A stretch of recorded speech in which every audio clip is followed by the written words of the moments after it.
la maison de Mme Helvétius n'était pas à Passy, elle était à Auteuil. C'était la maison de Franklin qui était à Passy. Deuxièmement, il semble, ça, que j'ai dit, au lieu de vous dire Joseph de Maistre, ou Maître, on doit dire la famille, je vous ai dit Xavier, si c'est corrigé, car c'est Joseph de Maistre ou Maître qui avait écrit cet opuscule au duc de Brunswick.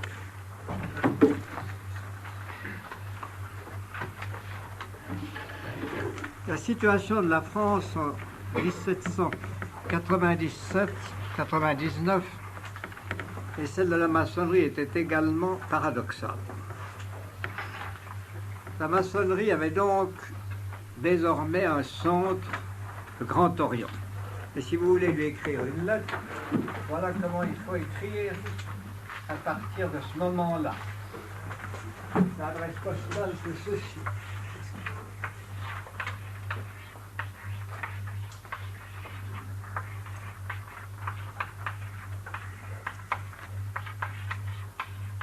Le Grand de Nettory, rue Cadet, Paris. Vous voyez bien que le Grand de Nettory, c'est une façon de... Ils ont changé les lettres, mais ça veut dire le Grand Orient. Donc, à partir de ce moment-là, le Grand Orient s'appelle, au point de vue du public, le Grand de Nettory, et est une organisation bien tenue, très administrative, solide. Ça a répandu déjà une cinquantaine de loges en France.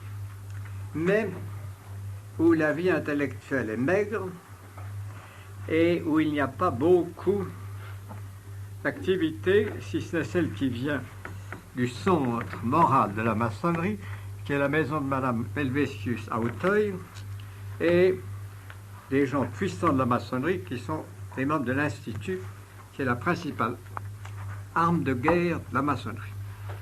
Ne vous étonnez pas de cette dualité ou triplicité, puisque même dans notre Sainte Mère l'Église, il y a des moments où le centre spirituel de l'Église est plus à Rome que dans tel ou tel autre endroit.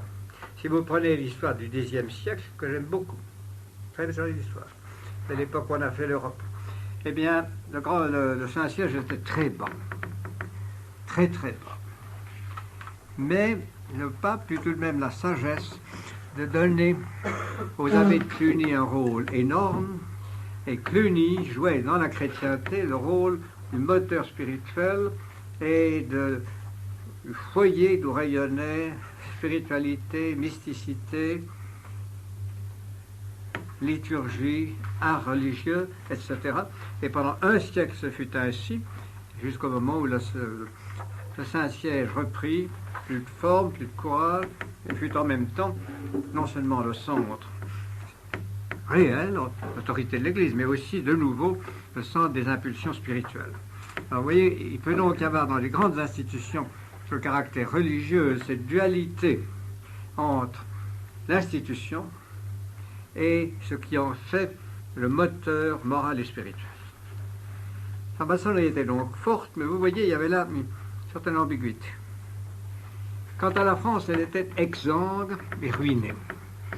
Chaque gouvernement faisait faillite, on réduisait les rentes, les citoyens en avaient par-dessus la tête, et les trois quarts de la nation ne demandaient qu'une chose, le retour de la monarchie. Un homme fort intelligent qui s'appelait M. Dondré, avait réussi à organiser un parti monarchiste et catholique qui avait emporté presque tous les sièges vacants en 1796, et aux prochaines élections, ils auraient eu la majorité absolue. Naturellement, les maçons ne pouvaient pas trouver ça très agréable. Et il s'est fait une coalition entre des maçons, instituts, si vous voulez, ceux qu'on nommait les pourris, c'est-à-dire Barras, Talleyrand, et tous les gens qui avaient gagné de l'argent en spéculant sur les biens de l'Église, et l'armée, dont les cadres étaient gorgés d'or, de victoires, et voulaient continuer sans être arrêtés par une restauration. C'est ainsi qu'en 1797 suivait le coup qu'on appelle le coup de Fructidor, qui était une nouvelle petite terreur on a déporté à la Guadeloupe, à la Guyane, un des directeurs, M. de Barthélemy, une cinquantaine de députés, plusieurs centaines de vieux prêtres, d'autres sont restés et de jeunes prêtres, d'autres sont restés en France dans les prisons ou sur des bachots ancrés dans les rivières. Donc il y a eu là un retour de terreur parce que la maçonnerie et les pourris voulaient garder le pouvoir. C'est Augereau, cette fois-ci c'était plus Bonaparte, mais c'est Augereau que Bonaparte avait délégué pour faire le coup. Il faut dire que d'André s'était laissé surprendre, et qu'une fois de plus, les éléments de droite n'avaient pas su s'entendre, bien qu'ils aient été prévenus du coup menaçant. Seulement, ce coup-là ne résolvait rien, parce que on pouvait bien empêcher la masse de la population d'exprimer sa volonté, mais alors on ne pouvait pas en même temps empêcher les extrémistes communistes qui commençaient à apparaître avec Buonarroti, avec d'autres, de se dresser, d'organiser des complots et de relancer un nouveau club des Jacobins. Par conséquent, le directoire était pris entre le diable et la mer, comme on dit en anglais, et il pouvait se maintenir en faisant un coup de force et un coup d'État à chaque élection, ce qui donne à des démocraties un charme très particulier, mais ça ne peut pas durer indéfiniment. Donc, on le savait. Tout le monde préparait quelque chose. Le général Joubert, qui était un très bon jeune homme, avait promis de devenir dictateur et pour faire plaisir à tout le monde. Mais il a été tué à la guerre. C'est une bêtise, il ne faut jamais faire ça. Ensuite, M. de Barras, qui lui était un bon pourri, et qui avait tué des ancêtres distingués, s'orientait vers une restauration monarchique. Seulement, Louis XVIII, le régent à ce moment-là, parce qu'on croyait encore que le duc de Normandie vivait, le régent donc ne voulait pas payer assez cher. Et la négociation traînait terriblement entre Louis XVIII et Barras. Elle était pourtant très engagée, et par la suite, Barras est toujours resté l'ami de Louis XVIII jusqu'à sa mort. Enfin, pendant que tout ça traînait, les maçons, qui avaient des grands nez, sentaient bien que ça ne durerait plus très longtemps, qu'il fallait faire quelque chose. Et ce quelque chose, ils ont eu une idée de génie, ils ont dû se repentir, mais tout de même qui a été bien commode, ce quelque chose s'appelait M. Napoléon Bonaparte. Ici, il faut parler de la carrière maçonnique de Napoléon Bonaparte. Si vous lisez les historiens maçons du XIXe siècle, ils disent tous que Napoléon était maçon. Si vous lisez les historiens maçons du XXe siècle, ils disent tous que Napoléon n'était pas maçon. Et la raison est tout simplement qu'au XIXe siècle, Napoléon était encore très populaire, alors qu'au XXe, il n'est pas très populaire. En fait, les maçons ne disent pas la vérité. Voici ce que mes recherches m'ont permis de trouver, et vous allez voir que ce n'est pas une certitude, mais que c'est une grande probabilité. La famille du jeune Bonaparte était une famille chrétienne et surtout excessivement superstitieuse, comme sont quelquefois les Italiens et quelquefois les Corses. Il fut élevé chrétiennement avec un oncle Fesch qui était un bon prêtre dans son genre, un peu gros.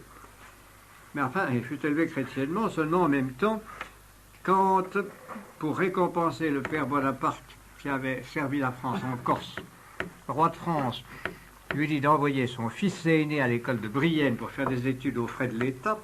Ce n'est pas l'aîné qui était Joseph, qui était un petit peu un gros patapou, mais ce fut Napoléon Bonaparte qui était malin comme un singe, qui fut envoyé.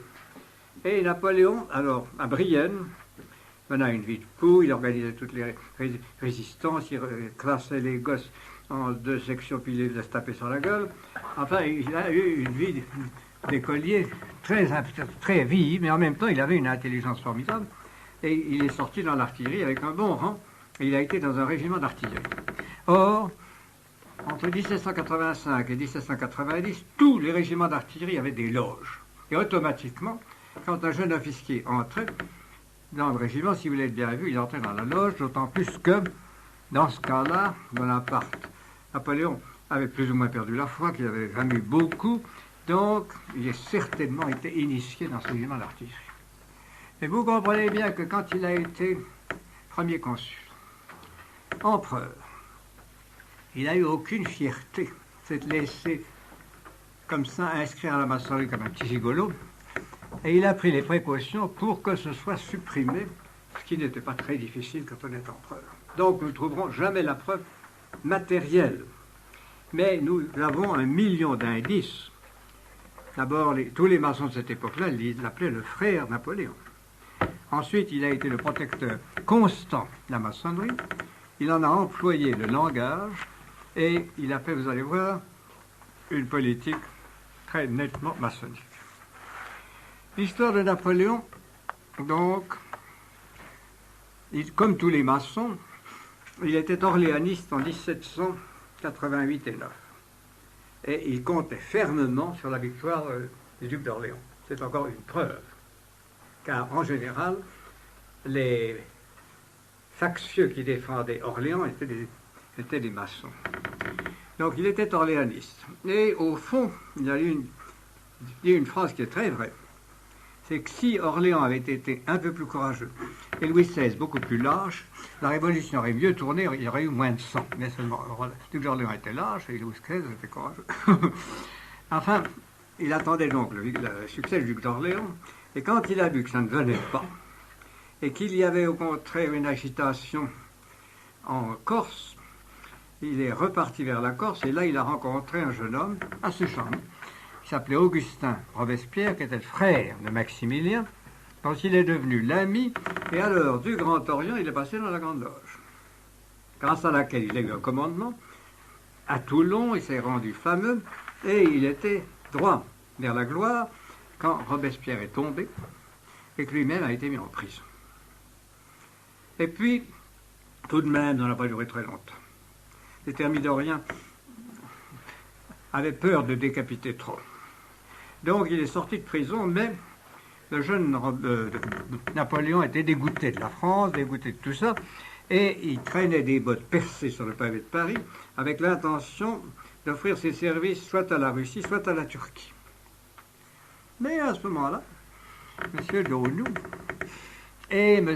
Volney, qui étaient les deux grands démarcheurs des idéologues, l'ont rencontré, l'ont invité à déjeuner et ont été frappés par son intelligence, l'ont présenté à la Réveillère l'époux, qui l'a présenté à Barras, et ensuite, Daunou, qui était du comité exécutif, l'a fait utiliser par Barras pour vaincre les monarchistes. Il était lancé, et c'est la grande carrière, donc il a été remis en selle par les idéologues et par les gens de l'Institut. Et à partir de ce moment-là, la carrière militaire de Napoléon est parallèle à une carrière de membre de l'Institut qui a été d'un éclat extraordinaire. Je vais vous lire le discours qu'il a, pas tout, n'ayez pas peur, un bout du discours qu'il a écrit après la paix de Campo Formio, et je vais vous lire des extraits de certaines de ses lettres quand il était en train d'occuper l'Italie et d'arracher une partie des États au pape.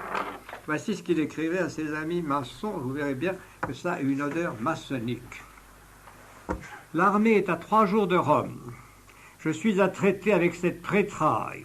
Et pour cette fois-ci, Saint-Pierre sauvera encore le Capitole en nous cédant ses plus beaux États. Ensuite, il organisa à Rome un soulèvement que les troupes du pape vainquirent, mais au cours de cette bataille, le général le général Dufaux fut tué, Berthier occupa Rome, la fit piller, et puis, à ce moment-là, Napoléon et les gens du directoire décidèrent d'envoyer un maçon sûr pour organiser une république romaine. Et quel fut le maçon sûr? Ce fut M. Daunou, qui fut expédié de Paris pour républicaniser Rome et faire la nique au Saint-Père. Vous voyez comment un oratorien peut quelquefois faire des travaux à double face. Quelques mois plus tard, après avoir vaincu les Autrichiens, Bonaparte revenait à Paris. Et le 20 primaire en 6 faisait devant le directoire un grand discours pour fêter ce traité de Campo Formio. Et il disait: la religion, la féodalité, le royalisme ont successivement depuis 20 siècles gouverné l'Europe. Mais de la paix que vous venez de conclure, une belle paix, de la paix que vous venez de conclure date l'ère des gouvernements représentatifs. Vous êtes parvenus à organiser la grande nation, dont le vaste territoire n'est circonscrit que parce que les limites de la nature en a posé elle-même. Et il développait ce thème que seule la révolution, les idées révolutionnaires, et puis la maçonnerie donnaient à la France sa plénitude. À ce moment-là, les plus belles fêtes qui lui furent données par les membres de l'Institut, dont nous, Cabanis et les autres. Et à partir de ce moment-là, il a lié son sort à tel point que quand il est parti pour l'Égypte, il a offert d'emmener Destutt de Tracy, Daunou, Cabanis et beaucoup d'autres. Seulement les plus malins, comme Destutt de Tracy qui avait été officier, se sont un peu méfiés, ils ne sont pas partis. Il n'y a que des imbéciles comme Monge qui sont partis. Enfin, Monge est revenu, par conséquent, c'est pas très grave. Donc, vous voyez, Napoléon Bonaparte faisait tout au monde, à ce moment-là, pour se lier à l'Institut et pour en tirer le maximum de bénéfices. Dans le grand discours qu'il fit à cette époque-là, il déclarait que l'activité la plus honorable pour un homme, c'était celle qui consiste à étudier et à développer les idées des hommes. Ainsi, la carrière de Napoléon se jouait sur deux terrains. Elle se jouait sur le terrain des armées et elle se jouait sur le terrain des idées, en compagnie des idéologues et en compagnie de l'Institut. Tout cela allait excessivement bien, seulement comme vous le savez, parce que vous savez l'histoire, le pauvre cher Napoléon Bonaparte a subi une terrible défaite en Égypte. Les livres d'histoire français ont la pudeur de ne pas nous le dire, mais tout de même sa flotte s'est fait écraser et lui-même s'est fait battre à Saint-Jean-d'Acre par Sidney Smith. Donc vous voyez que quand il rentrait en France, en vitesse, sans avoir été rappelé par le directoire, car le général Napoléon Bonaparte était extrêmement courageux dans la victoire, mais ne l'était pas dans la défaite. Il ne le fut ni en Égypte, ni ensuite en Russie, où il a fichu le camp, en laissant ses troupes et en les laissant dans un état absolument lamentable. Donc vous le voyez, Napoléon Bonaparte est revenu d'Égypte plutôt penaud. Naturellement, il ramenait un spahis chamarré, naturellement, il ramenait des brassées, des tendards, mais tout cela, au fond, n'était rien, et le directoire le savait très bien. Seulement, l'Institut lui a fait un énorme triomphe. On a donné un banquet, on a donné des réceptions, on a célébré son œuvre, on a célébré sa victoire, et vraiment, d'une défaite, intellectuellement, ils ont fait quelque chose de magnifique, et dans la plupart des manuels français, vous verrez des éloges sur cette expédition mal conçue, mal menée, et qui s'est achevée par la capitulation de toutes les malheureuses troupes françaises qu'il avait laissées là-bas, sans leur donner aucune possibilité de s'en sortir. Enfin, il était à Paris. Et lâché par beaucoup de gens, même par toute une partie de l'armée, dont Bernadotte avait un grand nez lui aussi, il était tout de même soutenu par les maçons. Alors, il a fait des visites. Première visite, Madame Helvétius. Elle crachotait, elle n'était pas très jeune, mais il a fait une cour.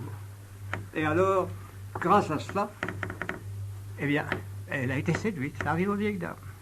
Il faut savoir se servir des vieilles dames, messieurs, vous serez prêts, vous verrez.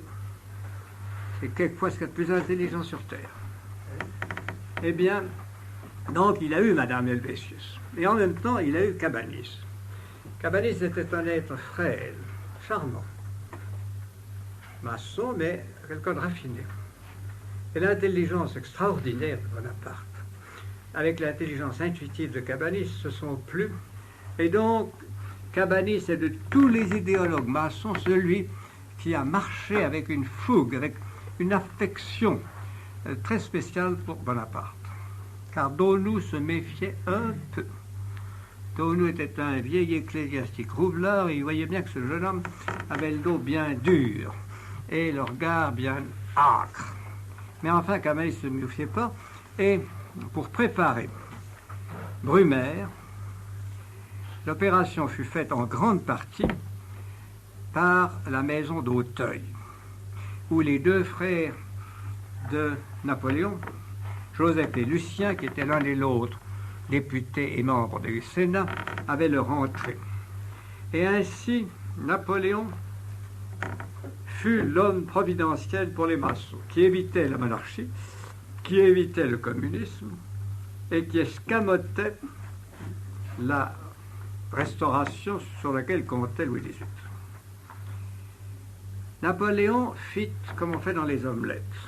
Il ne voulait pas des monarchistes, il ne voulait pas des communistes, alors il ne voulait pas des jacobins, il a pris les idéologues pas trop tarés, ceux de ses généraux pas trop malins, et avec les intrigues de ses frères qui étaient en Corse, ils étaient infiniment plus malins que tous les autres. Et tout de même l'aide des idéologues, puisque c'est grâce à une proposition de Daunou que le Conseil des 500 a eu le droit de se transporter à Saint-Cloud. Ensuite, c'est grâce à l'aide de Sieyès et des autres idéologues qu'on a réussi à organiser la rumeur d'une révolte communiste et que le coup d'État a pu se faire sans verser de sang, avec un coup de pied dans le cul de député, ce qui fait toujours plaisir aux Français. Donc, la situation s'est faite brillamment et simplement, et Napoléon est arrivé au pouvoir, poussé et soutenu, vous le voyez, par les idéologues. Et en général, les livres ne rendent pas assez compte du néant dans lequel il était sorti. Parce que quand il est arrivé d'Égypte, Barras a hésité à le faire flanquer en prison. C'était un général qui avait déserté devant l'ennemi, sans aucun ordre, simplement parce que les Anglais lui avaient fait parvenir des gazettes disant que les armées françaises étaient vaincues et que la France était en mauvais état. Donc il avait fichu le camp, avec sa poule et les membres de l'Institut, et en laissant toute son armée. Ainsi, il a été sauvé, et il est arrivé au pouvoir. Il est arrivé au pouvoir, et dans des conditions où il pouvait vraiment faire ce qu'il voulait. Parce que le peuple français, messieurs, comme tous les peuples, il est avant tout paresseux. On lui donnait la paix, on lui donnait le moyen de travailler, on lui donnait le moyen de gagner de l'argent, on supprimait en même temps les clubs, la guillotine, la planche à billets. Alors, ouf, on allait danser, puis on allait se marier. Donc, Napoléon commençait sous de très beaux auspices, et comme il était un grand organisateur, il a su en tirer parti. Ce début de l'administration de Napoléon Bonaparte est très brillante, et elle est marquée par son adresse à bien jouer des gens de l'idéologie. De Daunou et des idéologues les plus brillants, il a fait des membres du tribunat. Vous savez que pour rendre inefficaces les assemblées, on avait fait 4. Pour voter une loi, il fallait que 4 personnes, 4 assemblées différentes prennent des décisions. La seule où on pouvait parler, c'était le tribunal.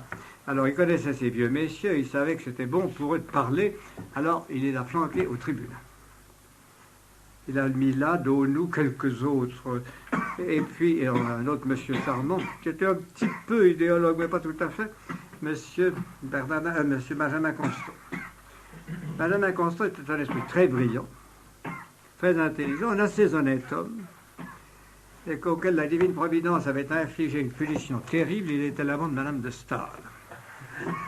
Et à ce titre, elle l'avait poussé parmi les idéologues, mais peu après l'avoir poussé avec les idéologues, Madame de Staël avait eu une discussion sur l'existence de Dieu avec Daunou.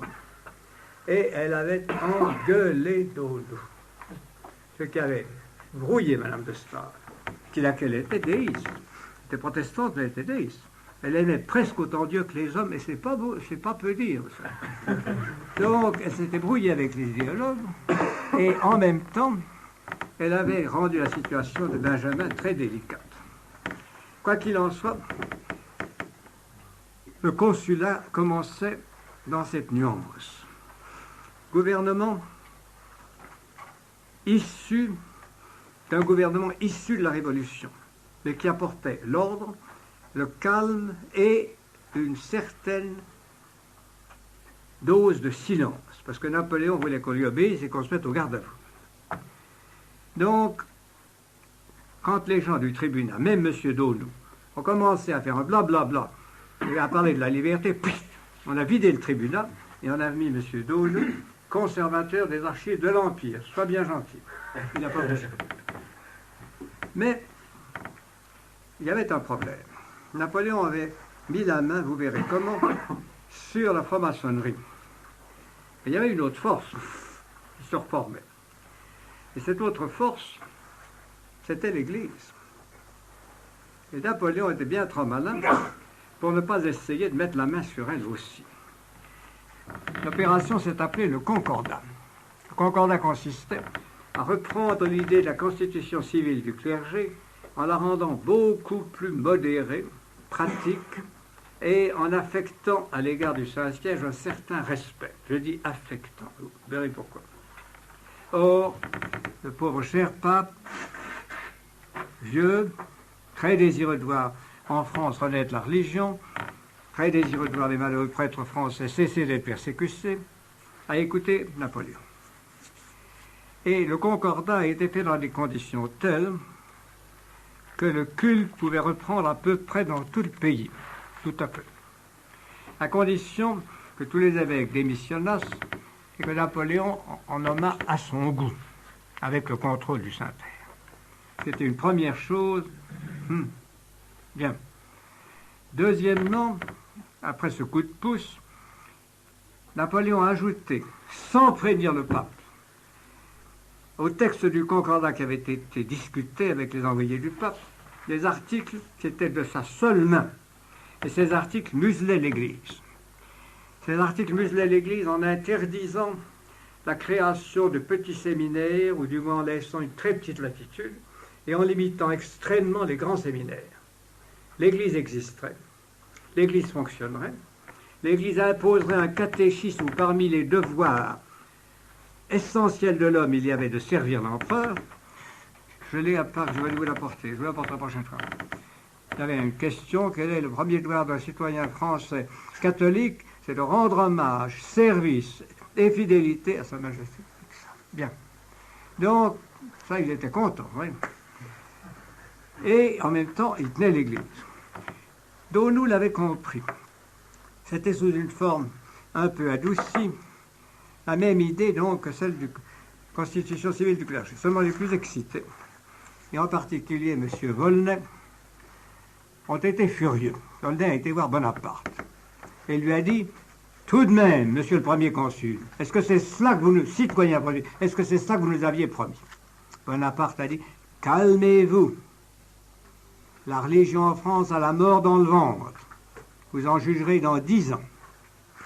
Voilà l'attitude de Bonaparte, quelques mois après la signature du Concordat. Donc, il entendait bien faire ceci graduellement. Seulement, l'homme propose et Dieu dispose, et Napoléon a été tellement occupé de ses guerres, a eu tellement besoin de soldats, a eu tellement besoin d'obéissance, comme le clergé obéissait comme des petits toutous, eh bien, il les a laissés un peu plus tranquilles qu'ils ne le croyaient, et la situation a évolué autrement. Il n'y a pas eu de grande renaissance, mais tout de même, l'Église a repris pied dans les campagnes, ce qui était beaucoup. Voyons maintenant quelle était la relation de Napoléon avec la maçonnerie. Voici la lettre d'un préfet le préfet du Var, au sous-préfet de Toulon, en 1802, qui voulait supprimer 2 loges à la fin du consulat. 28 Brumaire en 19 novembre 1802. Vous me consultâtes, citoyen sous-préfet, par votre lettre du 14 Messidor en 9, 3 juillet 1800, sur la question de savoir si vous deviez tolérer les loges de francs-maçons. Par ma réponse du 19 du même mois, je vous demandais que je ne connaissais aucune loi qui défendit une société dont l'objet n'était pas de s'occuper de discussions politiques ou religieuses, mais que ces réunions, comme toutes autres, étaient soumises à l'action de la police, c'est-à-dire que le maire doit être prévenu du lieu où l'on s'assemble, parce qu'il est de son devoir de veiller à la police extérieure. Vous auriez pu induire de là qu'une association de citoyens honnêtes, et composée en grande partie de fonctionnaires publics, ne doit pas être soumise à des règles plus sévères. Je suis persuadé que la société qui vient de se former n'aura jamais aucun démêlé avec la police. Et si vous croyez que mon approbation soit absolument nécessaire, je la donne de tout mon cœur. Je vous salue républicain. En effet, l'attitude de Napoléon vis-à-vis de la maçonnerie à cette époque-là, consulat, attention, était il faut l'autoriser, elle nous fichera la paix. Il ne faut pas la patronner, elle deviendrait trop puissante. Ainsi, les rapports de police de l'époque du consulat sont extrêmement intéressants. On surveille la maçonnerie, on n'est pas rosse avec elle, mais encore faut-il que ces petits messieurs ne se montrent pas taquins à l'égard du pouvoir. En effet, il y a telle ou telle loge, en particulier dans le midi de la France, qui a voulu commencer à avoir des réunions de caractère républicain. Aussitôt, les loges ont été fermées et les braves gens envoyés en prison. Ça se passait à Toulouse.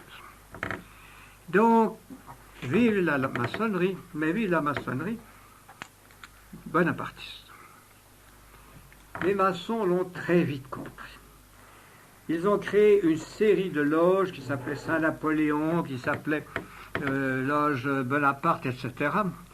Et la maçonnerie, surtout à partir de l'Empire, est devenue quelque chose de presque strictement bonapartiste. Voici la décision que Bonaparte prit le 3 décembre 1803.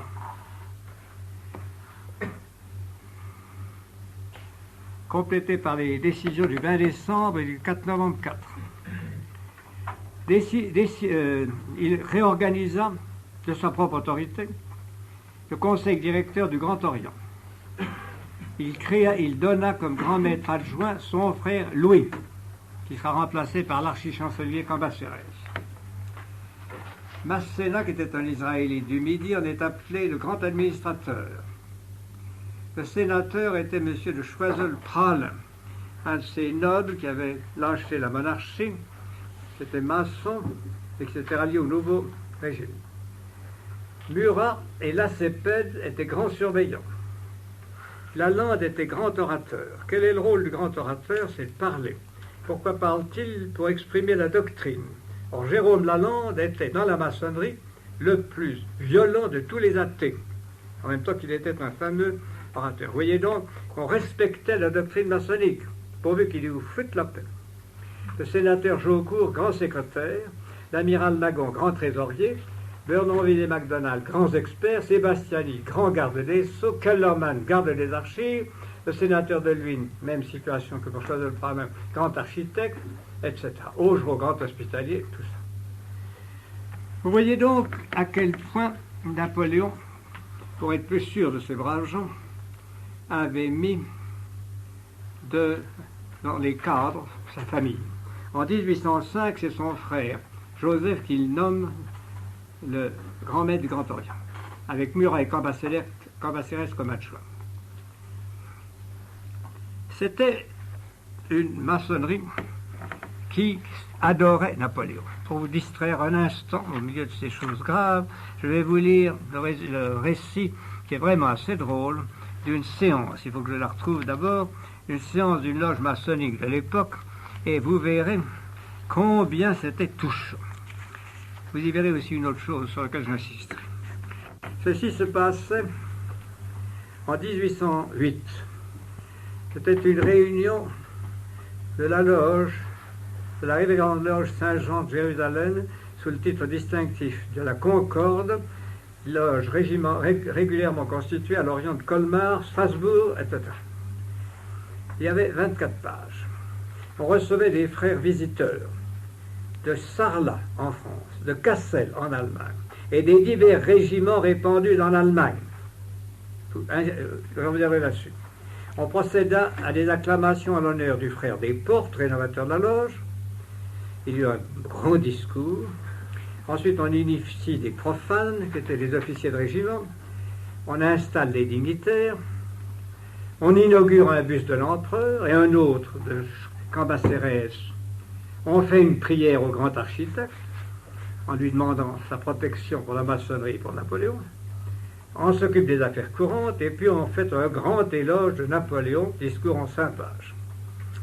Et alors, voici ce que dit le compte-rendu. Animé d'un même transport à ces paroles, tous les frères se lèvent, saluent en maçon et restent debout. Et alors, le glaive en main. On fait la quête, peu d'argent. On boit des santés et à partir de minuit, on transforme la loge en banquet. Première santé, Napoléon, le grand maître de l'Europe. Deuxième santé, Cambacérès. Troisième santé, Grand Orient. Quatrième, le Vénérable. Puis on chante des cantiques. Ils ne sont pas brillants, vous allez voir. En l'honneur du Vénérable, de Cambacérès et de l'empereur. Cambacérès, je ne sais pas sur quelle air, j'ai la voix fausse. Cambacérès, prince et grand maître, illustre, reçois d'ici nos hommages et nos vœux, que ton appui dépouillé d'un vin lustre aide aux maçons ainsi qu'à nos neveux, Cambacérès, prince et grand maître. Ensuite, autre couplet, à l'empereur, respect, amour et gloire, lui des Français qui fixa les destins, comme guerrier il ravit la victoire, comme maçon il soutient les orphelins, à l'empereur, respect, amour et gloire. Alors on reprend le couplet sur l'empereur, on fait des santés, des cantiques, et on se saoule. Tel était, vous le voyez, l'esprit, et tous les fonctionnaires y entraient en masse. J'ai retrouvé quelque part un petit papier assez drôle dans les papiers de Stendhal. En 1806, celui qui devait être l'écrivain Stendhal et qui s'appelait alors Henri Bell, est entré dans l'administration comme conseiller d'État grâce à son cousin Pierre Daru, dont la femme était sa maîtresse. Et alors aussitôt, il a cru devoir entrer dans une loge. Et il raconte son initiation et il met en dessous « coûte 127 francs ». Ben, pour 127 francs, il y avait de quoi boire et manger, vous savez, à cette époque-là. Donc, c'était l'administration qui régissait tout ça. Cependant, il ne fallait pas se figurer que les loges étaient tout à fait ce que les préfets et Napoléon se figuraient. En effet, il y avait toute une série de loges où l'esprit maçonnique restait un esprit républicain. Toute une série de loges où la propagande discrète mais était violente et où en particulier l'anticléricalisme fleurissait avec éclat. Cet anticléricalisme se trouve en particulier dans des productions qu'on a publiées alors de Sylvain Maréchal. Il y a un écrit de Sylvain Maréchal qui a l'air d'être en honneur de Franklin. Franklin, vous savez, le grand ami de Madame Helvétius, etc. En réalité, ce petit écrit est un écrit où il attaque la Bible, car Sylvain Maréchal fait l'éloge d'un petit ouvrage de Franklin qui s'appelait les souvenirs de l'almanach du bonhomme Richard. Et l'almanach du bonhomme Richard était une série de petites maximes. Et Sylvain Maréchal n'hésite pas à déclarer que ces maximes sont infiniment supérieures. Et vous allez voir, parce que je crois que j'ai retrouvé le papier, infiniment supérieures à... Vous allez voir. Le livre s'appelle « Pour et contre la Bible » par Sylvain Maréchal. Page 400-401.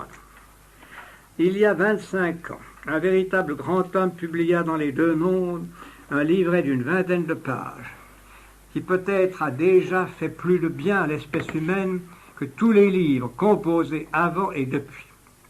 Les 20 pages de la science du bonhomme Richard, écrites par Franklin, renferment plus de vérités utiles et de saines morales que les 5 livres de Moïse, les 150 psaumes de David, les 5 livres sapientiaux de Salomon, les 17 livres des prophètes grands et petits, les 4 évangiles du Christ et toutes les épîtres de ses apôtres, le Shashta de Brahma, le Zend-Avesta de Zoroastre, l'Edda, l'Odine, le Coran de Mahomet. Oui, il faut avoir le courage de le dire.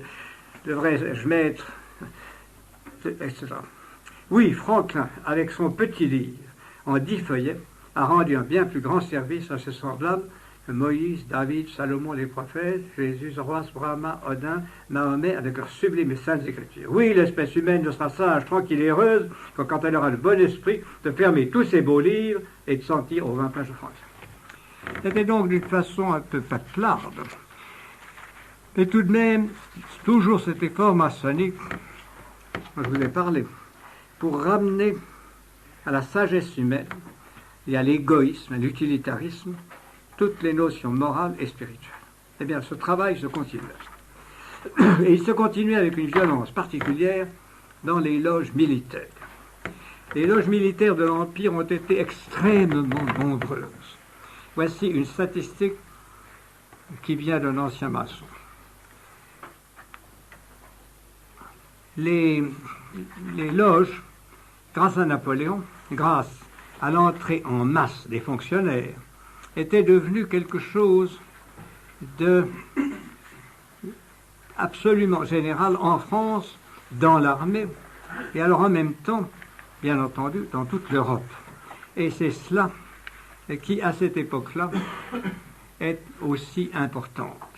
Les chiffres du développement de la maçonnerie à l'époque de Napoléon sont quelque chose de très étrange et de très étonnant.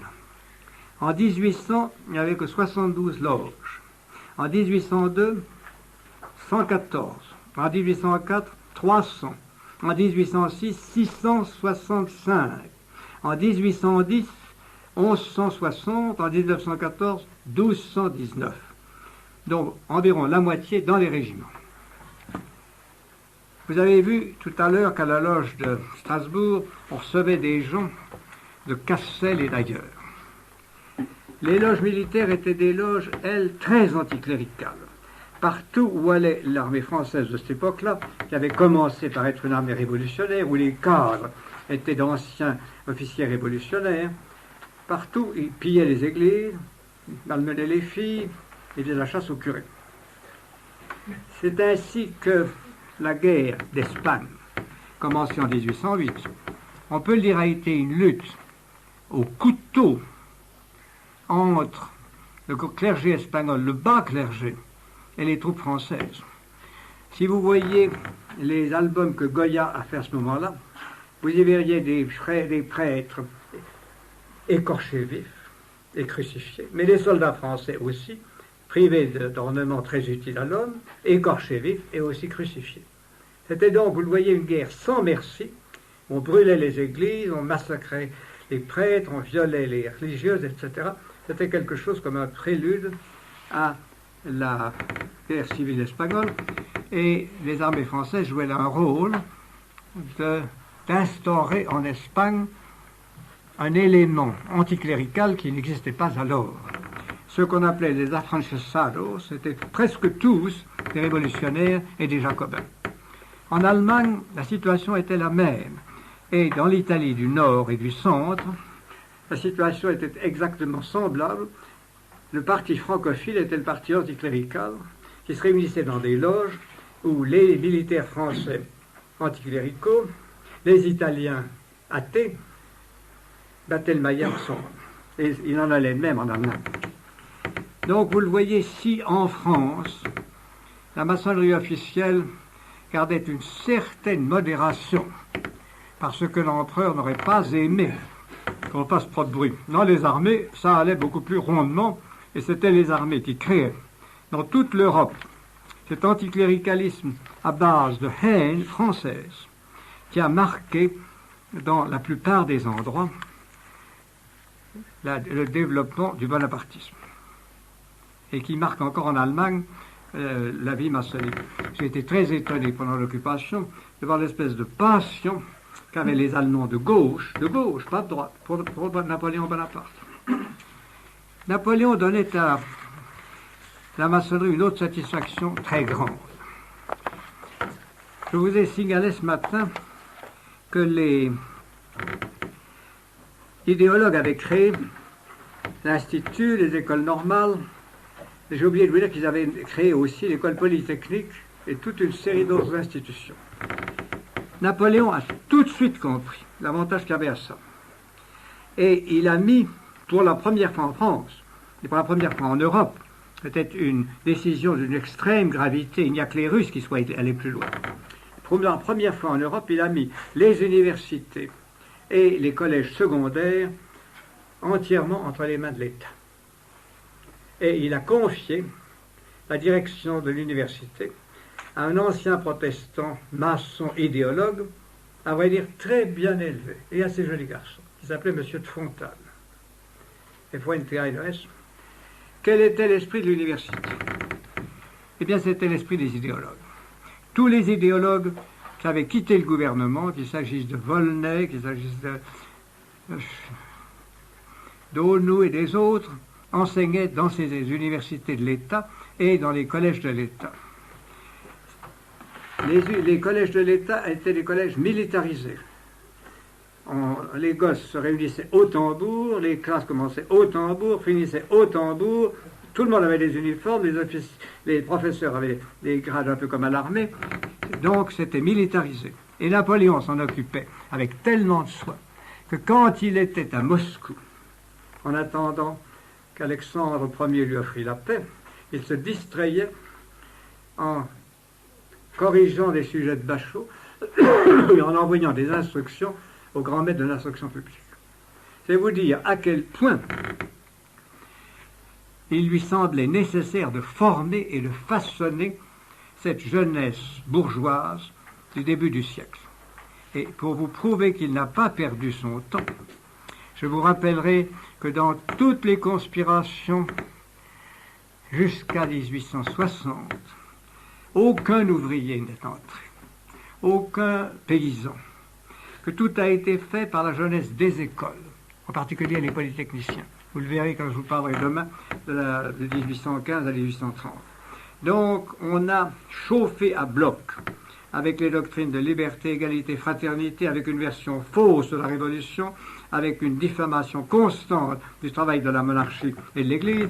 On a faussé dans les universités, sous l'Empire, toute la vision que les Français moyens, intelligents avaient de la France, et cela devait porter un tort terrible à l'Église, à la France, et rendre beaucoup plus difficile la restauration. Je vous dirais aussi que Bonaparte a donné un immense plaisir, infini plaisir, à ces messieurs de l'idéologie, quand, à partir de 1809, il s'est battu avec le pape, et pour faire plaisir à son pauvre petit garçon qui n'en avait même pas envie, a voulu prendre Rome et nommer son fils roi de Rome. La joie des idéologues, en retrouvant dans leur idole la même forme d'anticléricalisme que chez eux, a été infinie. Et quand Napoléon a réuni à Paris un concile national que les évêques pieux, que les évêques saints refusaient, quels sont les gens qui sont venus l'aider et prêcher pour lui et démontrer l'orthodoxie de cette réunion qui ne l'était pas, si ce n'est M. d'Aunoux lui-même. Voici quels sont les pamphlets que d'Aunoux, plutôt pas les pamphlets, les choses très officielles, que d'Aunoux a publiées à ce moment-là pour montrer que l'empereur était un bon catholique en persécutant le Saint-Père. Sur la puissance temporelle du pape, publié en 1809. Ensuite, exposition des faits qui ont donné lieu à la convocation d'un concile national. Ce sont deux des ouvrages les plus importants d'Aunoux et qui lui ont rapporté le plus, car ils lui ont ramené la faveur de l'empereur. Ainsi, dans cette bagarre, Napoléon retrouvait les idéologues et les idéologues le retrouvaient puisqu'ils haïssaient l'Église ensemble. Seulement, les idéologues ont été battus. Et là, messieurs, je n'ai pas plus beaucoup de temps pour finir ceci, mais je vais vous en parler brièvement. Ceux d'entre vous qui ont lu le très bel ouvrage que notre ami Lestra a publié sur la congrégation de Lyon verront comment ces héroïques jeunes gens, qui n'étaient qu'une congrégation charitable à Lyon, ont réussi à garder le contact du Saint-Père prisonnier, à transmettre les messages du pape prisonnier aux évêques français, à faire imprimer les lettres du pape à la barbe de la police de la maçonnerie, Napoléon qui ont écumé de rage. Et comment, avec l'aide des chevaliers de la foi, ils ont en réalité remporté devant l'opinion française et les masses catholiques la victoire pour le Saint-Siège sans que les maçons puissent rien faire comme eux. Tant il est vrai, voyez-vous, messieurs, que des gens vraiment courageux, ils ont risqué leur vie, vraiment courageux et vraiment disciplinés, qui savent se taire, peuvent faire à peu près ce qu'ils veulent, même s'ils sont peu nombreux. Je sais bien que pour un Français, je le suis moi-même, la grande difficulté c'est de se taire. Eh bien, ces jeunes Lyonnais se sont tus et les maçons ne les ont pas eus. Les maçons ne les ont pas eus, d'autant plus que la fortune tournait. Cette maçonnerie, de caractère toujours 18e siècle, de caractère voltairien, sec, n'était plus quelque chose qui convint à la psychologie de l'époque. Madame de Staël a fait beaucoup de bêtises, mais tout de même elle a mis à la mode un esprit nouveau, et dans toute l'Europe, une sorte de mysticisme se réveillait. Vous avez peut-être entendu parler de Madame de Krüdener, dont je vous parlerai demain. Vous avez peut-être entendu parler d'un certain protestant qui s'appelait M. de Langallery. Madame de Krüdener avait de bonnes relations avec les anges. Elle avait eu avec les hommes, mais maintenant elle s'occupait des anges. Et elle avait des rapports très agréables. Langallery également, et Langallery à Lausanne et ailleurs, avait répandu une forme mystique de maçonnerie et de société secrète anti-philosophe qui avait un succès énorme. L'entourage d'Alexandre Ier, l'entourage du roi de Prusse, les philosophes allemands qui ressuscitaient le patriotisme, les sociétés secrètes qui préparaient les renouveaux nationaux dans l'Europe n'étaient plus du tout des sociétés de caractère philosophique, mais étaient des sociétés de caractère mystique.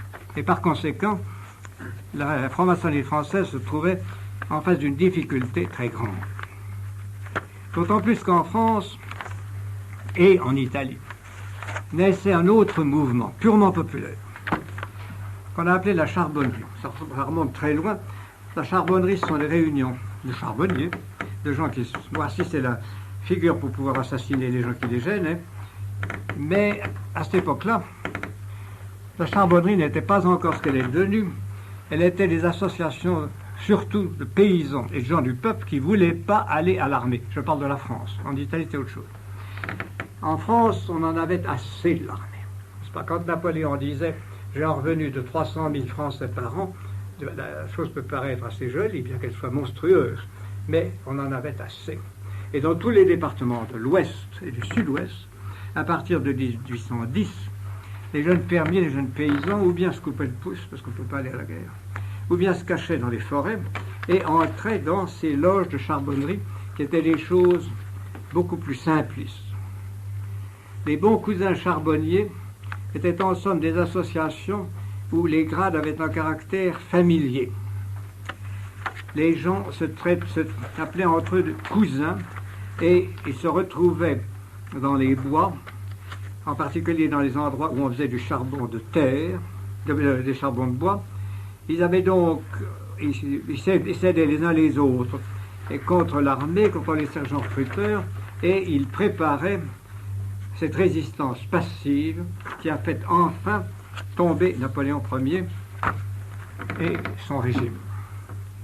Cette situation qui montait en Europe, malgré l'obéissance des loges, où était entrée Joséphine en emmenant avec elle 500 dames élégantes du régime, où étaient entrés tous les grands fonctionnaires d'État, la maçonnerie, malgré tout, commençait à s'essouffler. Et il y avait donc d'un côté les réfractaires, qui avaient les sociétés secrètes. Il y avait d'autre part l'Église, qui avait ses sociétés secrètes très bien organisées et d'un courage extraordinaire. Et il y avait aussi, ceci était important, un certain nombre des idéologues, des gentilshommes, qui avaient tenté longtemps, bien disposés pour Napoléon, mais qui voyaient que Napoléon tournait mal, que le peuple était là, et qui alors se réunissaient chez M. de Lafayette à Lagrange, se réunissaient chez M. Doyer d'Argenton aux Ormes, se réunissaient encore dans 2 ou 3 autres endroits, et préparaient là le débarquement de Napoléon. Ceci n'était pas seulement le fait de ces maçons, si on peut dire, d'ancien régime, qui avaient gardé une forme d'esprit plus libéral que les autres, moins servile. C'était malgré tout des gentilshommes. Il y avait aussi les pourris. Les pourris étaient entrés dans l'Empire avec enthousiasme. Fouché, Talleyrand et les autres. Seulement quand un pourri est très pourri, et qu'il a le ventre assez gros, il ne veut plus courir. Et Napoléon voulait les faire courir, ils en avaient assez. Aussi, Talleyrand était-il espion pour Metternich, et même M. Pierre Daru, ministre de la guerre, était-il espion pour l'Angleterre. C'est vous dire que l'Empire était extrêmement malade. Et que quand Napoléon a été battu par sa folie, il avait perdu le contact avec la réalité, les idéologues l'ont froidement abandonné. Qu'est-ce qui a préparé le texte de son abdication? M. de Fontanes. Qu'est-ce qui a proposé sa déchéance dans le Sénat et la Chambre? M. d'Estude de Tracy. Donc, à ce moment-là, la maçonnerie a bien montré ce qu'elle est. Elle se sert des régimes dans la mesure où elle peut les faire marcher contre l'Église, dans la mesure où elle peut les utiliser pour placer ses gens, mais elle ne s'attache à aucun régime. Et elle a débarqué celui de Napoléon Ier. Elle s'est associée aux ennemis de Napoléon Ier dès qu'elle a vu qu'elle n'avait plus rien à tirer de lui. Et même, quand Napoléon Ier, revenant du golfe Juan, a voulu la faire marcher, il n'a pas réussi. L'opinion n'en voulait plus, le peuple n'en voulait plus, et à ce moment-là, comme je vous le dirai demain, toute la maçonnerie faisait célébrer des messes et des alléluia pour le frère Louis XVIII. Je crois que je dois m'arrêter là-dessus. Il est l'heure que vous vous consacriez à d'autres choses, mais vous voyez, messieurs, comment il faut considérer le danger maçonnique et comment il ne faut pas se frapper trop du fait que la maçonnerie soit de tel ou tel régime.